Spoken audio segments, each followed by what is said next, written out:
And so I was surprised to hear you use the term because historically, as you know, because I think you're quite brilliant, that woke is a word used by the Black community to note that we must be aware of social injustices. But words migrate. Why is that a bad thing? It's not a bad thing, and originally that was absolutely a great thing. Alert to injustice, who's not for that? But words do migrate. Now, I'll use any term you want. Okay. Because maybe that is a word that's triggering, and so let's not use that word. I don't know, want to call it the super far left, but don't tell me the left had... Maybe the super far right. Well, he's talking about the left. Well, then okay, but we talked about that. Bill Maher just did the one thing Sunny Host never seemed ready for. He didn't soften the moment or hold anything back. There was no gentle introduction and no careful setup. Instead, he challenged her argument on national TV with such sharp timing that even people on her own side were left without much to say. But before we get further into today's video, do me a quick favor and subscribe to our channel. Have you done that yet? Great. Now, let's jump right back into the video. Right from the start. And Trump is almost the same age as him. I know. But Trump doesn't present that way. You know, you look at somebody right away, you can kind of just sum them up. I mean, we are not young, but we don't present as old. Yeah. Biden does. I saw him yesterday making that speech. Yeah. I mean, I'm sorry, he's cadaver-like. But his brain is good. He's still great.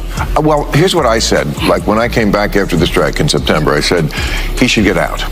Because he's just lost the faith of people. It's not fair. He's actually done a pretty good job. Yeah. But I said he's going to be Ruth Bader Biden. That's the term I use. Ruth Bader Ginsburg. She stayed too long at the fair.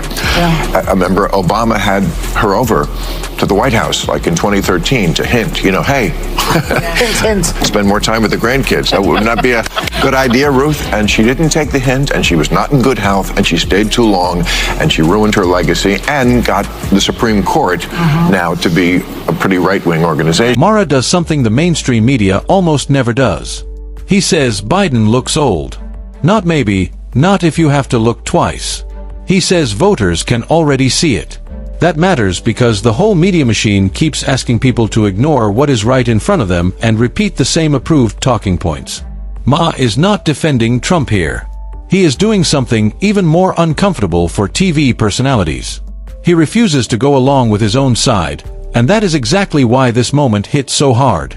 Then it struck me that in the first segment you used the term woke, and you said that woke is what was sort of ruining everything. And I know that you're no, I didn't say ruining everything. I said that's why Trump could get reelected. That's why Trump could get reelected. Yeah. So the term woke has been, in my view, co-opted by the right and weaponized and bastardized. And so I was surprised to hear you use the term because historically, as you know, because I think you're quite brilliant, that woke is a word used by the Black community to note that we must be aware of social injustices. But words migrate. Why is that a bad thing? It's not a bad thing, and originally that was absolutely a great thing. Alert to injustice, who's not for that?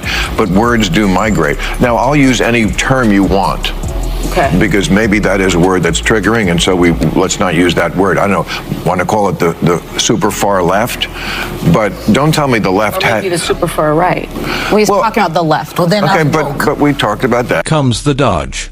Hostin hears criticism of woke politics and quickly turns it into criticism of justice itself.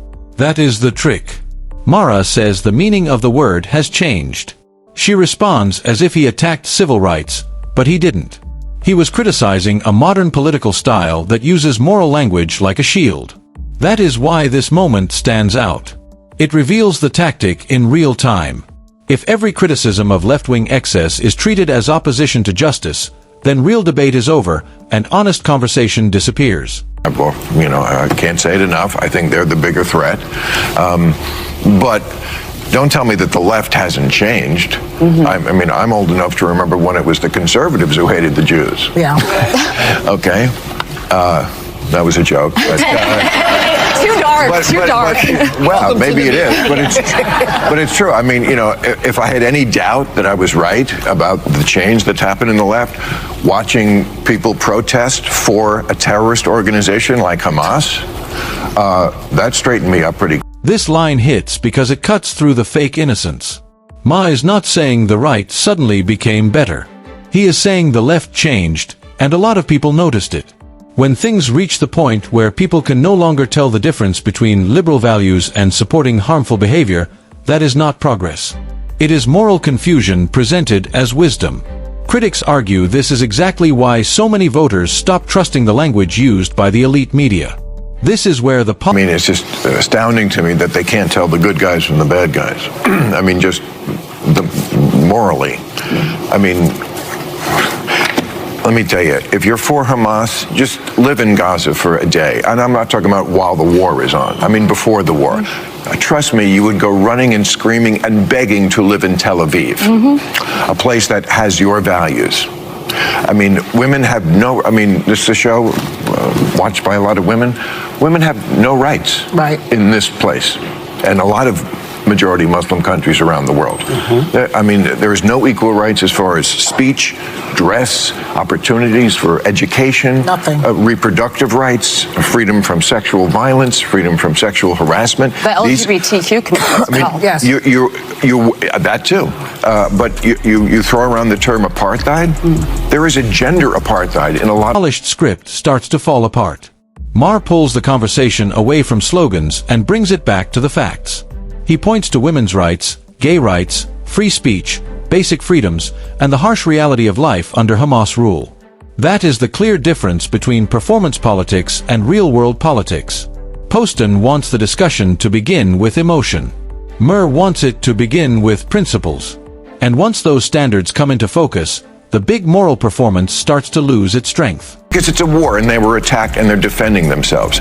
Now, this is a war. Do you think Hamas needs to be destroyed? This is the question. Yes. You do?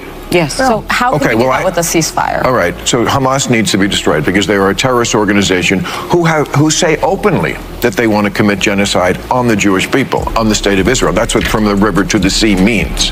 Okay? And they say it very openly. They said, we did this attack. They've attacked Israel 5 times. They've started 5 wars since they were given that land back. They could have chosen to turn that place into any place they wanted to, and they took a lot of money that they took from the international community and they spent it on bombs and guns and building tunnels.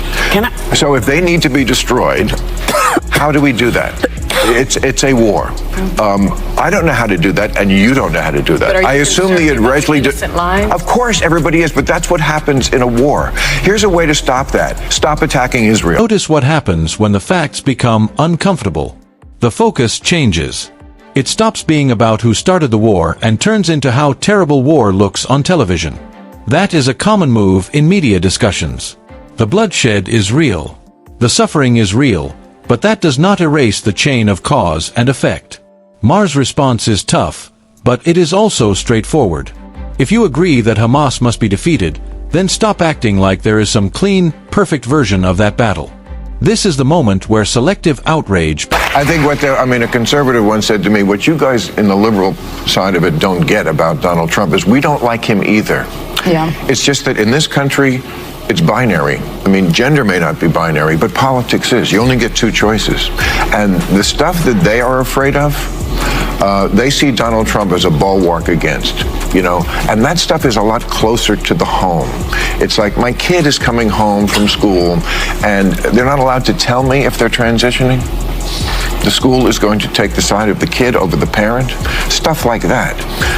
There is a lot of crazy stuff on the left. This book, there's stuff that each side is going to like and probably stuff they're not going to like so much in there, because that's the answer to the Donald Trump situation is what's going to get him elected is this woke stuff that a lot of people in this country just don't